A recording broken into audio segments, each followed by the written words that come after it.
역대기상 13장에서 다윗이 언약궤를 옮길 계획을 하고 천인대장, 백인대장, 지도자들과 함께 의논해서 언약궤를 옮깁니다.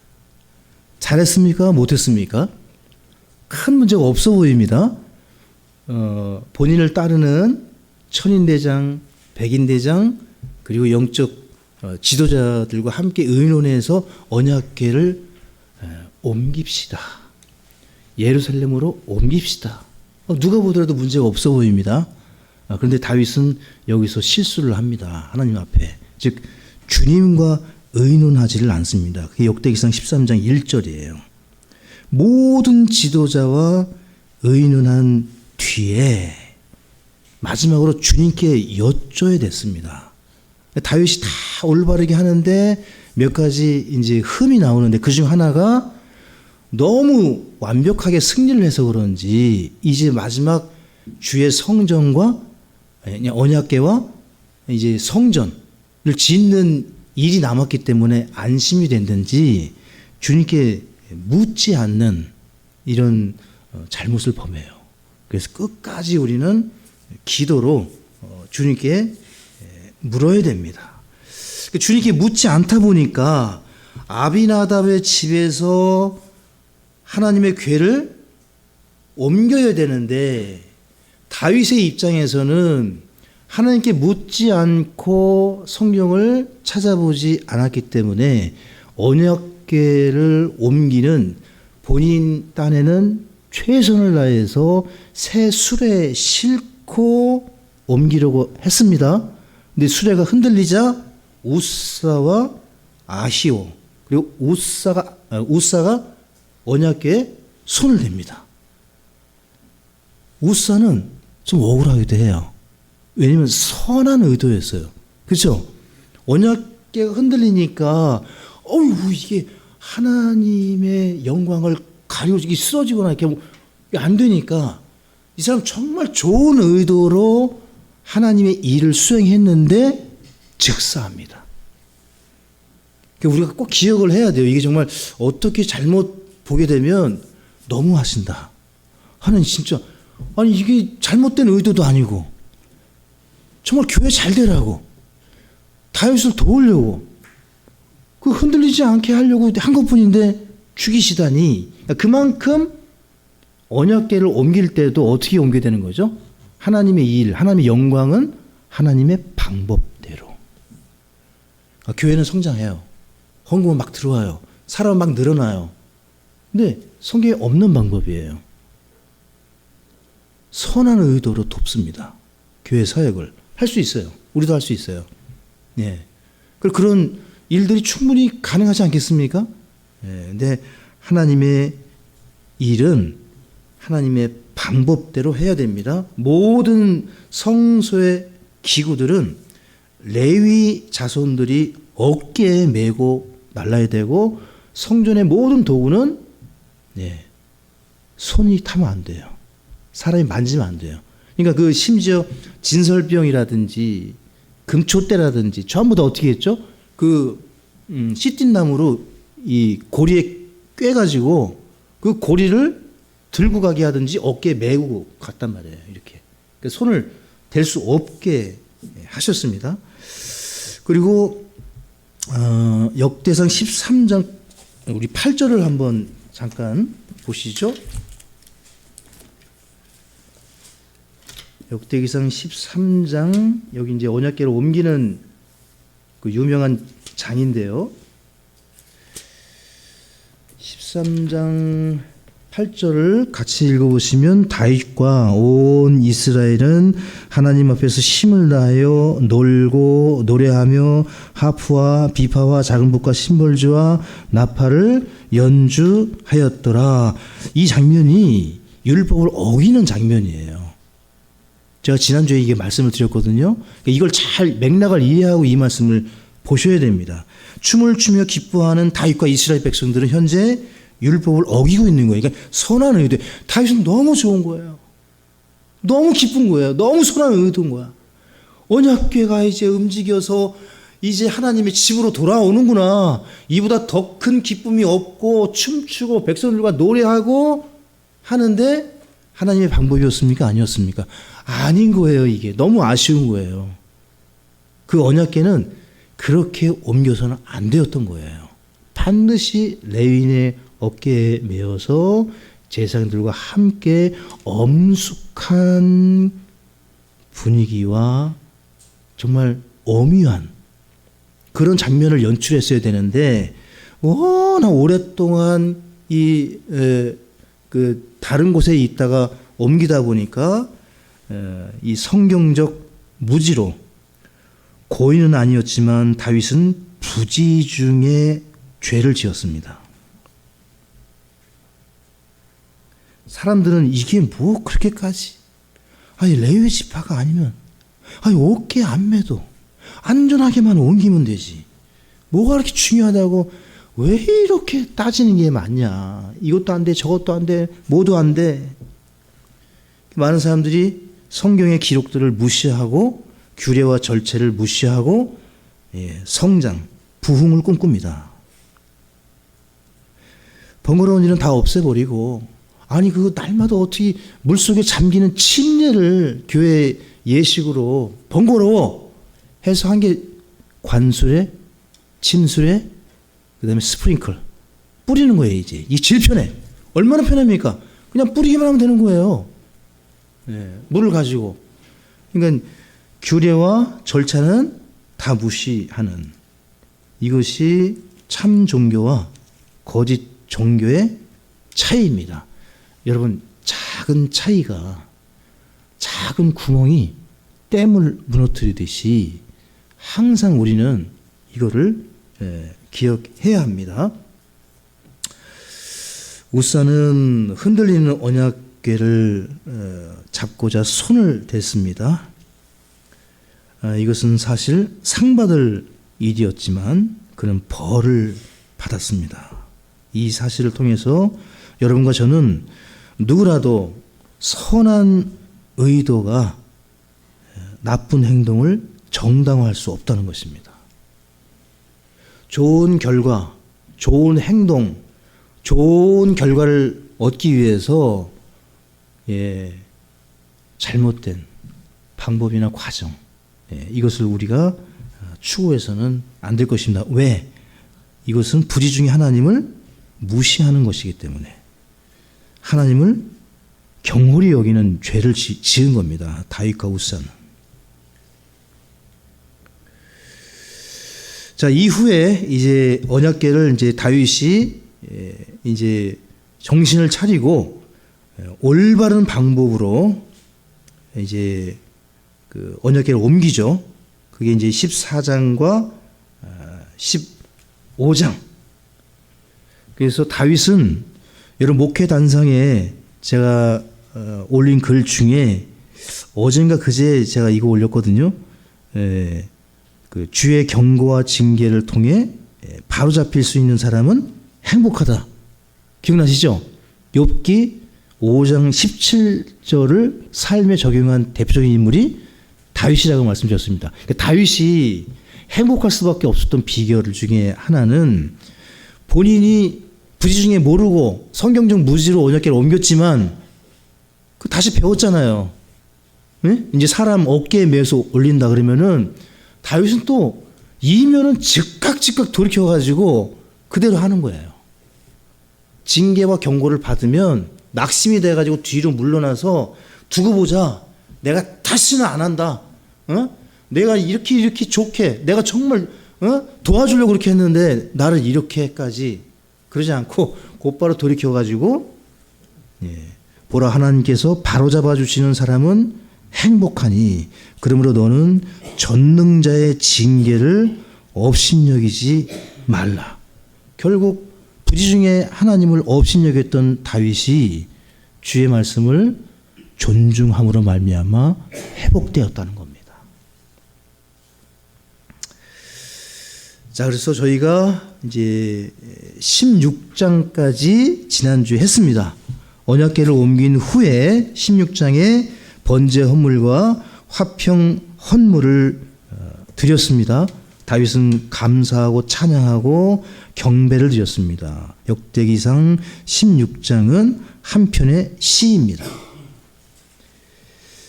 자, 이제 17장으로 오늘 들어가시는데요. 잠깐 기도하시겠습니다. 아버지 하나님, 이제 17장부터 나머지 26장까지 개관하겠습니다. 개괄적으로 살펴보는 이 말씀을 통해서 하나님의 역사와 또 다윗이라는 인물을 통해서 교훈을 얻게 하시고 우리의 본보기로 삼아서 같은 어리석음을 행치 아니하고 또 하나님을 더욱 잘 섬기는 우리 모두가 되게 해 주시옵소서. 예수님의 이름으로 기도합니다. 아멘. 자, 이제 17장부터는 다윗의 마지막 소원 무엇이죠?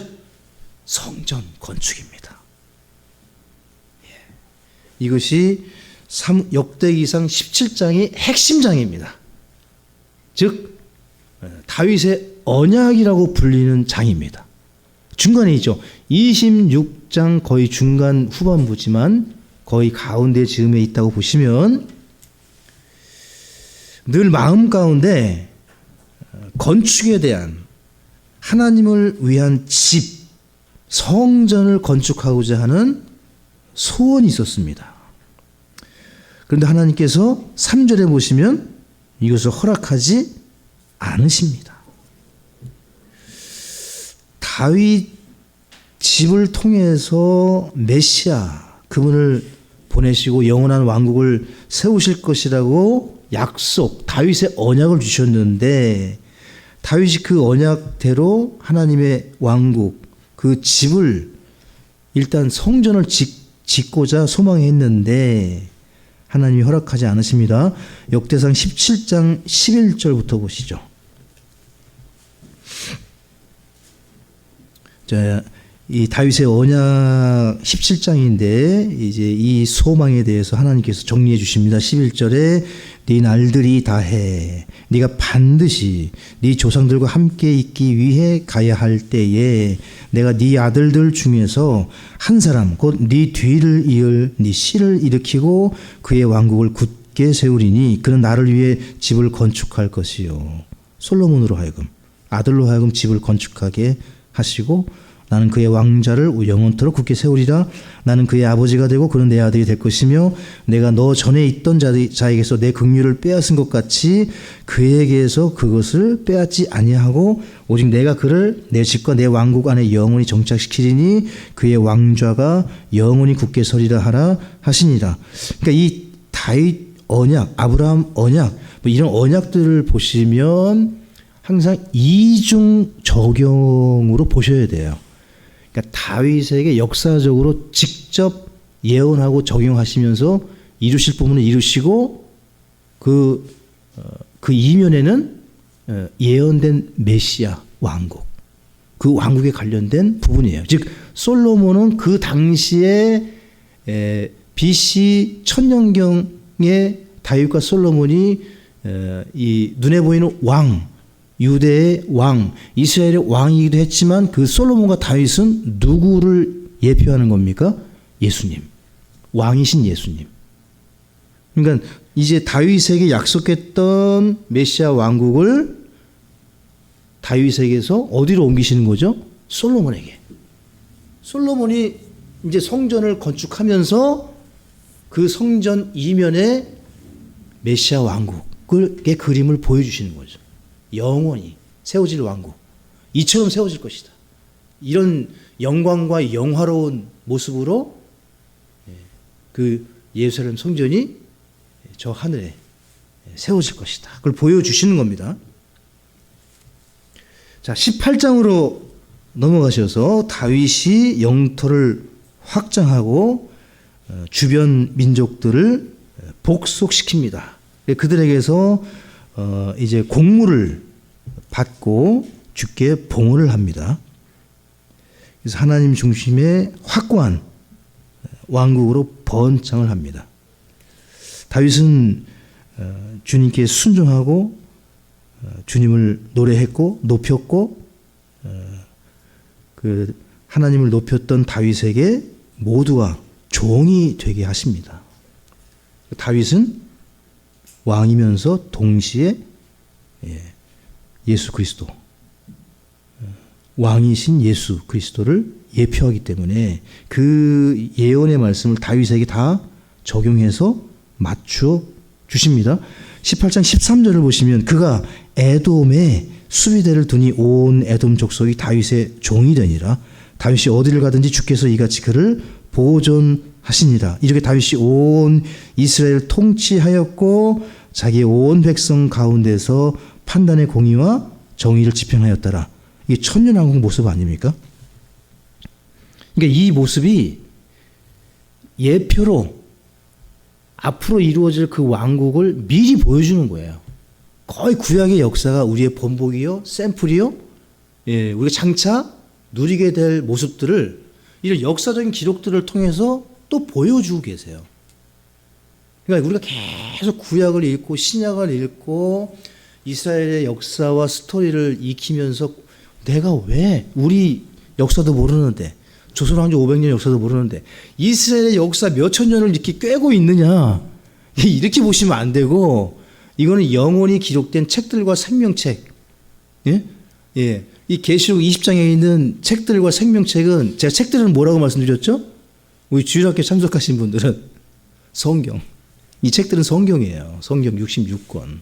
그리고 생명책은 여러분과 제가 이제 구원받은 사람들의 이름이 기록되는 책이 생명책. 결국 나중에 이 두 책이 하나의 책이 돼요. 이 22장으로 넘어가게 되시면 장차 그 한 책으로 합해지겠지만 두 책으로 백부자 심판에서 믿지 않는 자들에게 네가 생명책에 기록되어 있느냐, 그리고 이 책들 성경에 의해서 그리스도의 심판되어 있는 여러분과 저는 그 책들에 의해서 이제 판단을 받겠죠. 자, 이렇게 자, 우리 예레미야서 23장으로 가보시겠습니다. 지난주에 여기까지 해서 나오네요. 아무도 얘기를 안 하시네요, 근데. 새롭게 들리셨나 봐요, 그죠? 지난주에 제가 설명을 잘 못해서 지금 그러신 것 같고, 예레미야 23장 5절을 보시면, 찾으시면 같이 읽겠습니다. 주가 말하노라. 보라, 날들이 오리니 내가 다윗에게 한 의로운 가지를 일으킬 것이요 한 왕이 통치하고 번영하여 땅에서 판단의 공의와 정의를 집행할 것이며. 이거 아직 이루어지지 않은 일이에요. 재림입니다. 천년왕국입니다. 예수님이 이 땅에 오셔서 판단의 공의와 정의를 집행하신 적이 없습니다. 긍휼히 여기시고 죽으셨죠. 우리를 위해서 이 왕국이 연기됐습니다. 교회를 세우시고 승천하셨죠. 그들이 왕으로 영접하지 않으셨기에 구약에 감추어졌던 교회가 세워져서 지금 우리가 그 은혜를 누리고 있습니다. 19장으로 오셔서 다윗이 암몬 족속과 시리아 연합군을 대파합니다. 그들을 철저히 굴복시키고 식민지로 삼습니다. 암몬이 현재 요르단입니다. 제가 성지순례 여기 다녀왔는데요. 암몬, 모압, 요르단, 시리아는 지금 레바논 위에 있죠. 지금 이스라엘이 레바논을 대파하고 있습니다. 하마스, 레바논, 후티, 이 이란의 지원을 받는 이 세 군데를 초토화시킬 겁니다. 이란이 지금 거의 항복을 해야 되는데 항복하고 있지 않는 가운데 마지막 유전, 그 소위 시설만 지금 남겨놓고 전부 다 지금 없앴습니다. 그래서 고농축 우라늄은 60%까지 농축된 그 핵 연료를 찾기 위해서 지상군을 파병할지 아마 고심하고 있는 것 같은데요. 이게 이제 실제적으로 있는지 없는지 뭐 200kg 뭐 이렇게 농축해 놨다고 하는데 그게 이제 이스라엘 모사드의 정보에 의해서 이렇게 밝혀지고는 있지만 실제 이게 확인된 게 없기 때문에 주저하는 것 같습니다. 근데 어떻게 될지 모르겠지만 현재 호르무즈 해협 마지막 수단으로 여기까지 이제 협상이 되고 있는 것 같은데요. 하루속히 전쟁이 멈춰지기를 바라지만 성경적인 입장에서 볼 때는 이스라엘 입장에서 본다면 휴전 기간이 길어질수록 이스라엘에게 유리하기 때문에 종전되는 것이 우리 일반 사람들의 바람이지만 지금 현재 이스라엘 입장에서는 종전을 원치 않는 것 같습니다. 완전히 이란을 몇십 년 뒤로 전쟁을 일으킬 욕망을 완전히 없애려고 하는 것 같아요. 그래서 그 입장에서 본다면 좀 이해가 됩니다. 그 입장에서 본다면. 자, 여러분, 다윗은 평생 동안 외부의 적을 물리치는데 실패해 본 적이 없습니다. 사무엘 상하, 열왕기 상하, 역대 상까지 솔로몬에게 이제 왕권을 넘기기 전까지 다윗은 패배한 적이 없어요. 외부의 적에 대해서는. 다윗이 근데 언제 무너지느냐? 전쟁, 외부의 적보다 훨씬 무서운 것이 내부의 적이라는 겁니다. 다윗 안에 싹 트는 불신과 죄성. 그래서 잠언에서는 성을 무너뜨리는 것보다 마음을 지키는 것이 더 어렵다고 말씀하고 있는 것입니다. 사랑하는 성도 여러분, 여러분과 저는 외부의 적을 두려워하지 않습니다. 외부의 비난과 비판, 평가, 저는 두려워하지 않습니다. 하나님 앞에서 바르게 판단받을 것이라 믿기 때문에 저에 대한 뭐 비난, 평가 그렇게 개의치 않습니다. 그리고 우리 성도님들 다 그렇게 여기시기 때문에 저는 그런 면이 참 좋습니다. 흔들리지 않으세요. 외부의 적을 두려워하지 않습니다. 일거리를 두려워하지 않습니다. 주의 일을 하는 것을 겁내지 않습니다. 다윗이 그러했습니다. 근데 다윗이 언제 무너집니까? 내부의 적. 밧세바를 간음한 죄. 그리고 이제 보실 인구조사. 두 가지 다 다윗의 욕심이에요. 외부의 적에 쓰러지질 않는데 다윗의 흠은 밧세바를 개인적으로 간음한 음행의 죄. 이 욕심을, 탐욕을 절제를 못했습니다. 그런데 밧세바에게 지은 죄는 지극히 개인적인 죄예요. 그래서 아들을 잃어요. 개인적으로 하나님이 다윗에게 물어요. 그 죄의 값을. 근데 이번에 살펴보실 인구조사는 밧세바를 범한 죄하고는 비교가 안 되는 엄청난 죄입니다. 다윗의 죄 그러면은 밧세바 그러시는데 밧세바는 지극히 개인적인 죄고 다윗이 범하진 말아야 됐을 죄는 이 죄예요. 인구조사. 인구조사 때문에 무지하게 죽습니다. 그러니까 여기서 우리가 배울 수 있는 것은 죄는 확장성이 있다는 거예요. 교회 공동체 내 죄로 인해서 공동체까지 확장될 수 있는 위험이 있어요. 죄는. 그래서 죄에 대해서 계속 얘기할 수밖에 없는 거예요. 경계해야 됩니다. 영적인 공동체를 무너뜨리는 가장 무서운 적이 나의 죄. 이 죄가 나만 밧세바처럼 나에게만 해당되는 그런 결과를 낳으면 참 문제가 없겠죠. 근데 이 죄의 확장성이 있기 때문에 나로 인해서 다른 형제 자매까지도 넘어질 수 있다는 거예요. 그래서 이 부분도 하나님 앞에 바로 우리가 서야 되는데, 자 이제 20장으로 가시면 다윗이 랍바를 치고 블레셋과 전투를 벌인 뒤에 6절을 보시게 되면 역대기상 20장 6절을 보시죠. 특이한 말씀이 나오는데요. 같이 한번 읽어보시죠. 또다시 가드에서 전쟁이 있었고 거기서 키 큰 사람 하나가 있었는데 그의 손가락과 발가락은 24개로 손과 발마다 6개씩 있더라. 그도 그 거인의 아들이었으나 이제 여기까지가 딱 거인이 나오는 장면이에요. 이제 이후에는 안 나옵니다. 그러니까 창세기 6장에서부터 등장한 거인, 네피림, 자이언트라는 요 거인에 대한 말씀은 여기가 마지막이에요. 다윗은 이 거인들을 철저히 진멸했습니다. 다윗 때 창세기 6장에 등장한 네피림, 거인들이 완전히 사라져요. 완전히 사라집니다. 없습니다. 지구상에. 그러니까 외부의 적, 뭐 블레셋과의 전투, 라빠와의 싸움, 다윗이 무너지지 않아요. 하여튼 나이가 들었는데도 전혀 싸움에 대해서는 뭐 겁을 안 내요. 그냥 하나님이 싸우라 그러면 싸우고 자기 그냥 무조건 다 이깁니다. 그래서 그런지 너무 안타까운 장면이 이제 21장입니다. 다윗이 인구조사를 명령합니다. 근데 이 말씀을 볼 때는 사무엘상 24장 1절과 같이 보셔야 돼요.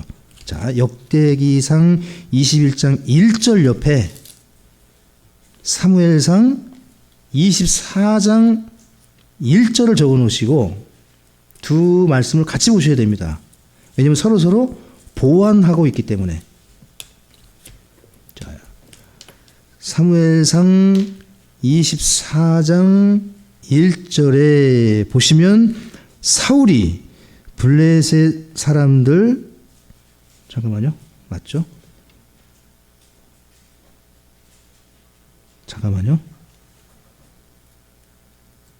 이 구절이 제가 잘못 말씀드린 것 같습니다. 인구조사에 관련된 말씀인데요.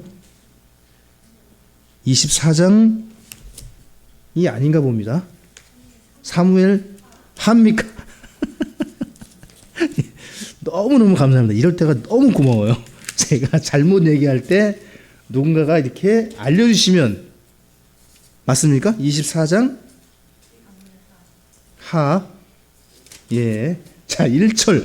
다시 주의 분노가 이스라엘을 향해 타올라 그분께서 그들을 대적하려고 다윗을 움직이사 가서 이스라엘과 유다의 수를 세라 하고 말하게 하심으로.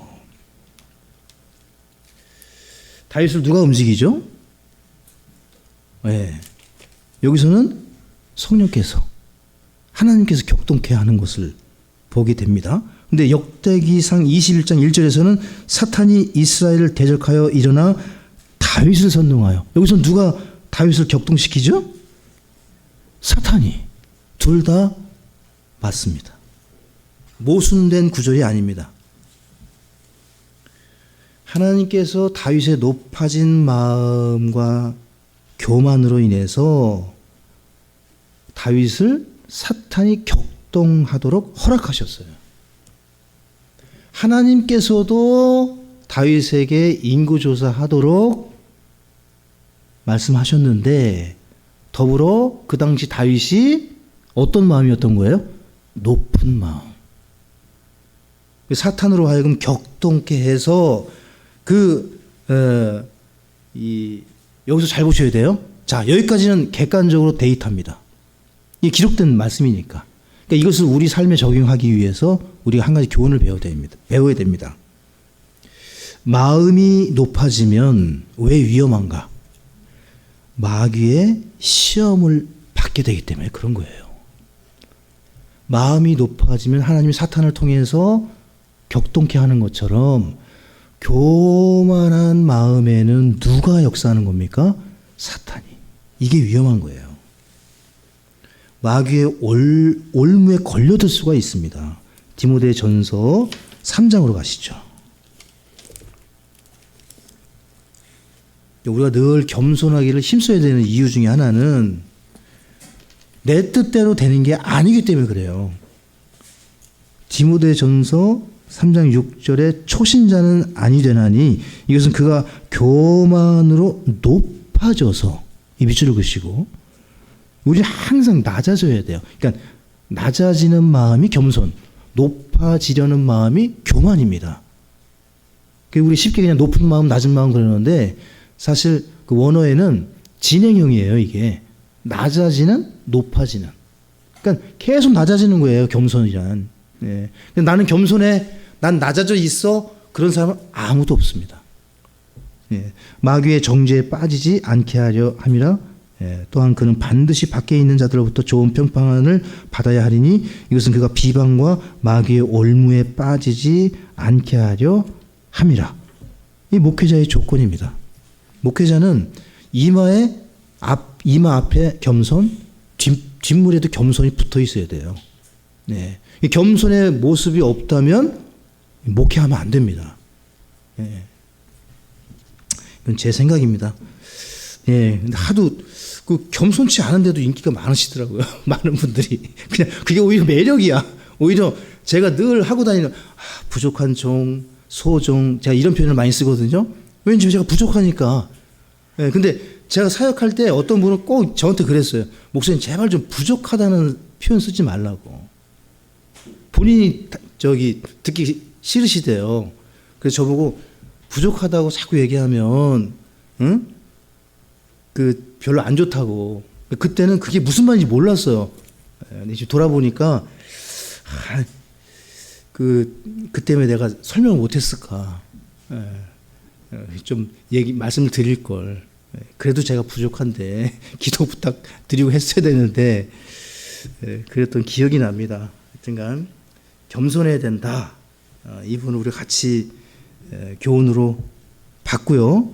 자, 여기에서 그래도 그나마 이 역대기상 21장에 요압이라는 장군이 인구조사를 적극적으로 만류합니다. 그런데 이 만류에도 불구하고 다윗이 어떻게 하죠? 인구조사를 강행합니다. 무려 9달 20일 동안.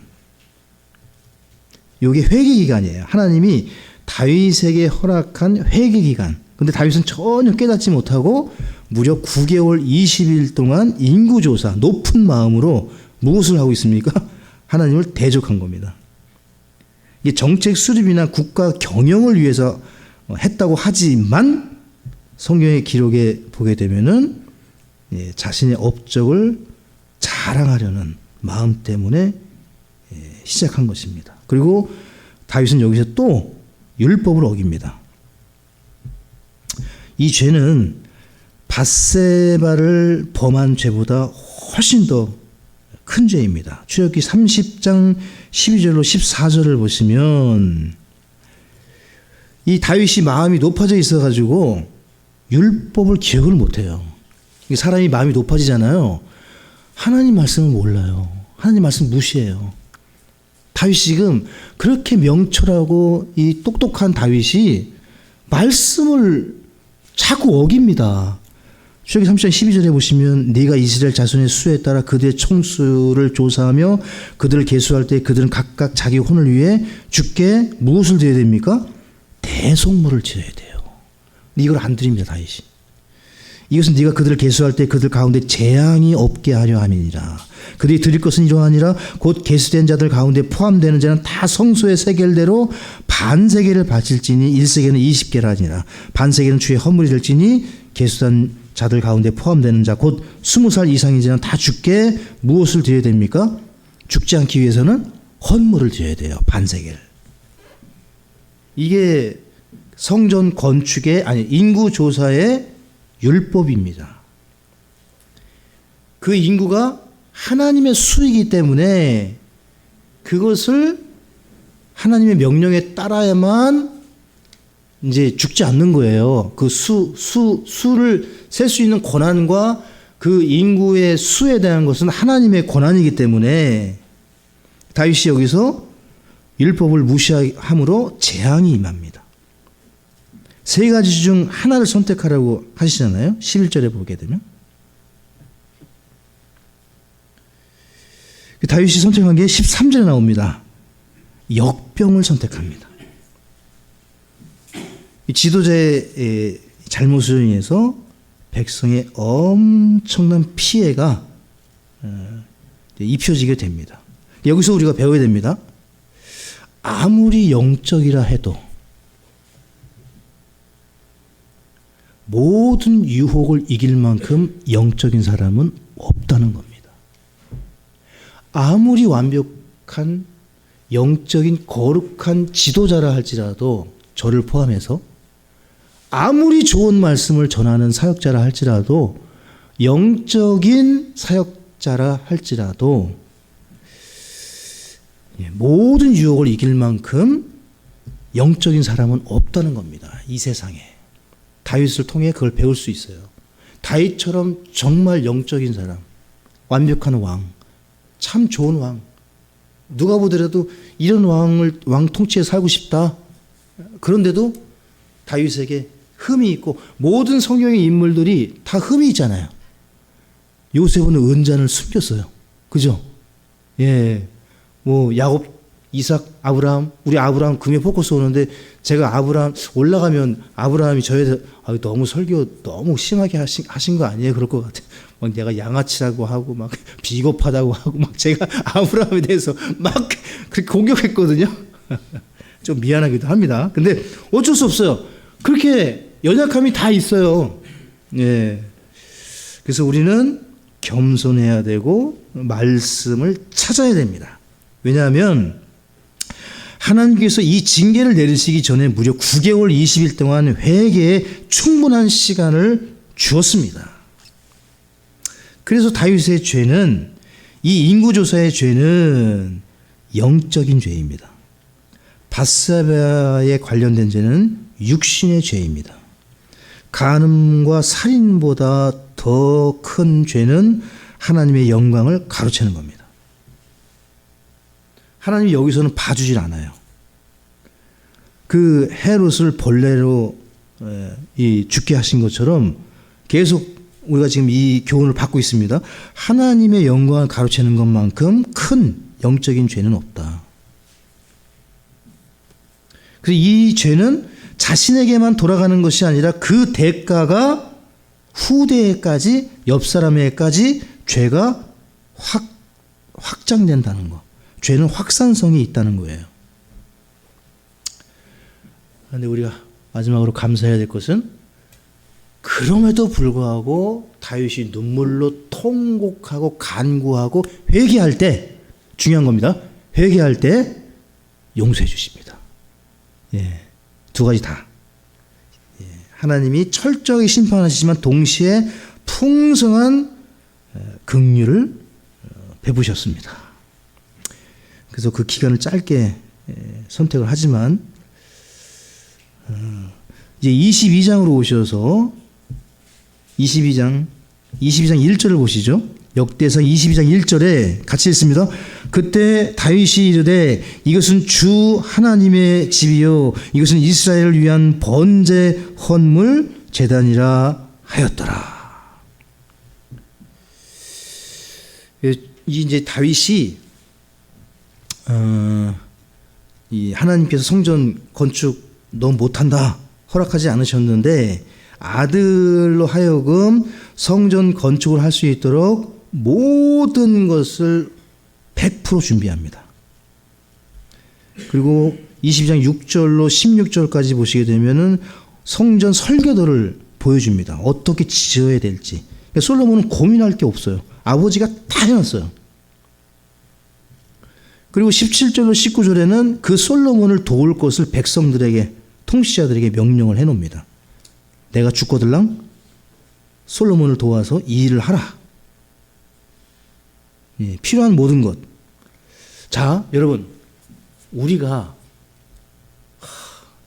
하나님 복 주셔가지고 정말 다윗이 준비했던 것처럼 다 준비해 주신 거예요. 모든 걸 다.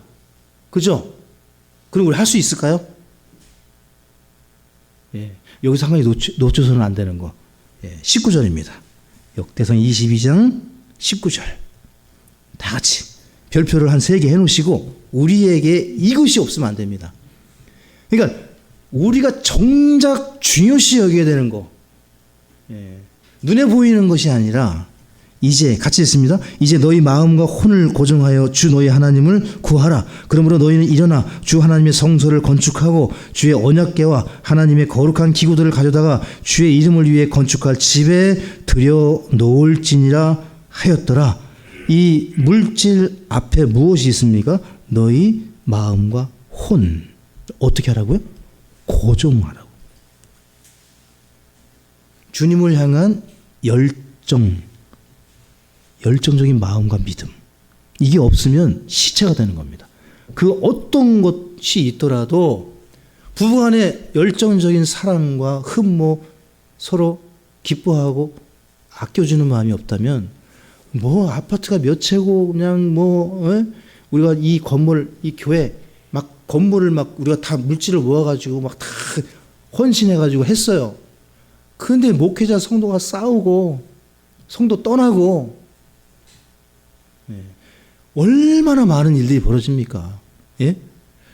그래서 저는 이게 마음이 약한지 속이 좁은지 너무 부족해서 그런지 저는 그렇게 보여요. 성경 읽을 때.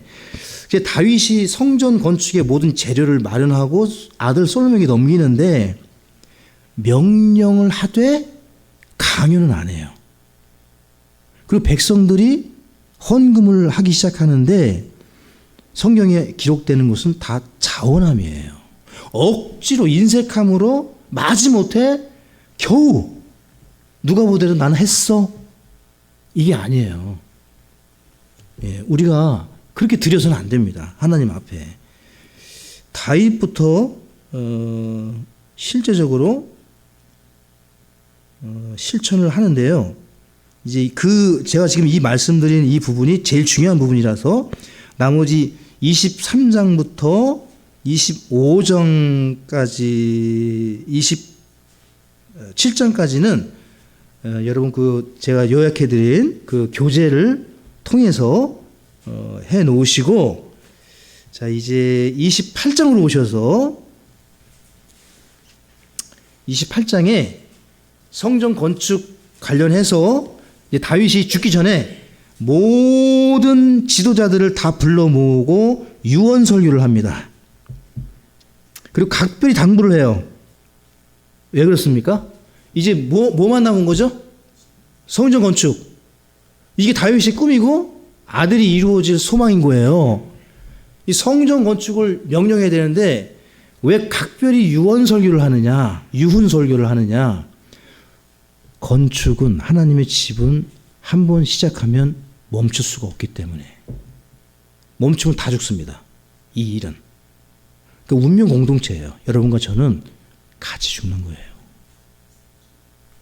자, 28장 9절입니다. 내 아들 너 솔로몬아, 너는 네 아버지의 하나님을 알고 완전한 마음과 자원하는 생각으로 그분을 섬길지어다. 여기 밑줄 그으세요. 예, 완전한 마음, 자원하는 생각으로 그분을 섬길지어다. 이게 다윗이 죽기 전에 해주고 싶었던 유언이에요. 자원함으로 해라. 주께서는 모든 마음을 살피시며 생각으로 상상하는 모든 것을 아시나니 네가 만일 그분을 찾으면 만날 것이나 네가 만일 그분을 버리면, 이게 다윗에서 일어나는 일이죠. 마음, 자원하는 마음. 마음에서 그분을 만나고 마음에서 그분을 버리면 그분께서 너를 영원히 버리시리라. 그 마음을 보시는 거죠. 이제 조심할지어다. 주께서 너를 택하사 성소가 될 집을 건축하게 하셨나니, 같이 읽습니다. 마음을 강하게 하고 그 일을 행하라. 일 행하기 전에 무엇을 고정해야 되죠? 마음이에요. 나는 당신만을 사랑합니다. 이게 결혼하면 딱 그거잖아요. 예. 한눈 팔지 않겠다. 죽을 때까지 당신뿐이다. 그렇듯이 하나님도 이걸 원하시는 거예요. 신부인 우리 교회도 그렇고 마찬가지로. 예. 이 하나님에게 마음을 고정시킨 뒤에 용기를 내서 그 일을 건축하라. 왜? 중간에 멈출 수가 없기 때문에. 모두가 다 죽든지 살든지 이제 한번 시작된 공사는 솔로몬이 감당할 수가 없습니다. 이 일은 너무나 큰 공사이기 때문에 그 어린 솔로몬은 못합니다. 이거 어린 솔로몬이에요. 이 왕권을 그때 이어받을 때 솔로몬이 나이가 든 사람이 아니에요. 그러니까 백성 그 노련한 지도자들에게 너희들 마음을 다 정해서 내 아들에게 도와줄 거지? 이거 딱 박아놓은 거예요. 한눈 팔지 못하게 하고 하나님의 일이 이렇게 진행이 됐는데 마지막으로 이제 29장 5절 보시면 금으로 된 것들을 만들며 은은 은으로 된 것들을 만들고 또 장인들의 손으로 만들 온갖 종류의 일에 쓸지니 그런즉 이날 누가 자원하여 여기 밑줄을 그으세요. 다윗은 지금 헌금을 어떻게 거두고 있습니까? 자원해서 이게 구약인데 이렇게 돼 있어요. 자기의 섬길 것을 주께 거룩히 구분하겠느냐. 그러니까 자원한 것만 받겠다는 거예요. 다윗이. 하나님의 성전에 관련된 일들도 철저히 자원하는 마음으로 헌금을 요청했습니다. 즉 다윗은 마음을 요청한 거예요. 너희의 마음을 달라. 보물이 있는 곳에 마음이 있잖아요. 다윗은 정말 지혜로웠고 하나님의 마음을 알고 있었던 거예요. 자, 9절에 보시면 같이 읽습니다. 백성들이 어떻게 호응하고 있습니까?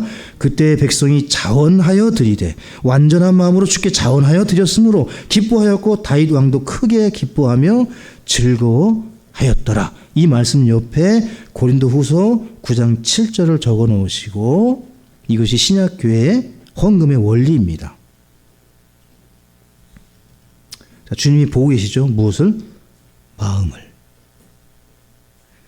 고린도후서 9장 7절에 찾으신 분들 같이 읽습니다. 저마다 자기 마음속에 정한 대로 낼 것이요 마지못해 하거나 억지로 하지 말지니 하나님은 즐거이 내는 자를 사랑하시느니라. 다윗의 마음이죠. 정확하지 않습니까? 다윗이 요구했던 마음이 이 마음이에요. 헌금하고자 할 때 마음으로 드리라는 거예요. 마음으로. 자원해서 억지로 부득이 헌금처럼 즐거운 시간이 없다. 이 믿음이 좋아 보이는 분들 중에 헌금 앞에서 너무 작아지는 분들을 보게 됩니다. 사역을 하면서. 참 이것도 이제 가르쳐야 되는데 여러분 하나님께서 능력이 없으셔서 성도들의 헌금을 요구하신다는 것이 아니죠. 하나님께서는 자원하는 헌물을 통해서 영광을 받으십니다. 이것을 꼭 기억하십시오. 우리 교회 헌금의 원리는 자원해서 드리는 헌물을 통해 하나님께서 영광을 받으신다는 사실을 믿으십시오. 왜? 헌금을 보는 분은 하나님이십니다. 올바른 경제관, 올바른 물질관은 올바른 헌금 생활에서 나옵니다. 역대상 29장을 읽고 마치겠습니다. 역대상 29장 12절을 보시죠. 헌금 앞에서 한없이 움츠러들고 망설이지 마시고 오직 하나님과 나 사이에 바른 신앙 양심으로 헌금 생활에 임하실 수 있으면 가장 좋겠습니다. 우리 교회도 자원함으로 그렇게 하셔야 됩니다. 역대상 29장 12절에 재물과 명예가 다 주에게서 나오며 주께서는 모든 것을 통치하시나이다. 주의 손에 권능과 능력이 있으니 사람을 크게 하심과 모든 자들에게 기력을 주심이 주의 손에 있나이다. 14절 그러나 내가 누구며 내 백성이 무엇이기에 우리가 이런 식으로 이렇게 자원하여 드릴 힘이 있겠나이까. 모든 것이 주에게서 나오니 우리가 주의 것에서 주께 드렸을 뿐이니이다. 16절 오 주 우리 하나님이여 우리가 주의 거룩하신 이름을 위해 주를 위하여 집을 건축하려고 예비하여 저축한 이 모든 것이 어디서 나옵니까? 주의 손에서 나오며 다 주의 것이니이다. 이것이 성경적 경제관, 성경적 물질관입니다. 여기 옆에 써놓으셔야 돼요.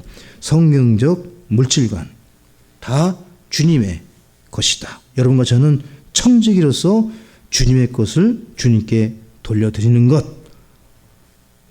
다윗은 헌금을 강요하지 않았습니다. 29장 17절 읽고 기도하겠습니다. 같이 읽으시죠. 다윗이 어떻게 헌금했는지 나옵니다. 나의 하나님이여, 주께서 마음을 시험하시고 올바름을 기뻐하시는 줄 내가 또한 아나이다. 나에 관하여는 내가 올바른 마음으로 이 모든 것을 자원하여 드렸으며 또 여기 있는 주의 백성이 주께 자원하여 드리는 것을 이제 내가 기쁘게 보았나이다. 저의 기도 제목 중에 하나는 제가 헌금을 제일 많이 하는 겁니다. 기도하겠습니다. 아버지 하나님, 은혜와 사랑에 감사를 드립니다. 우리의 마음을 살피시고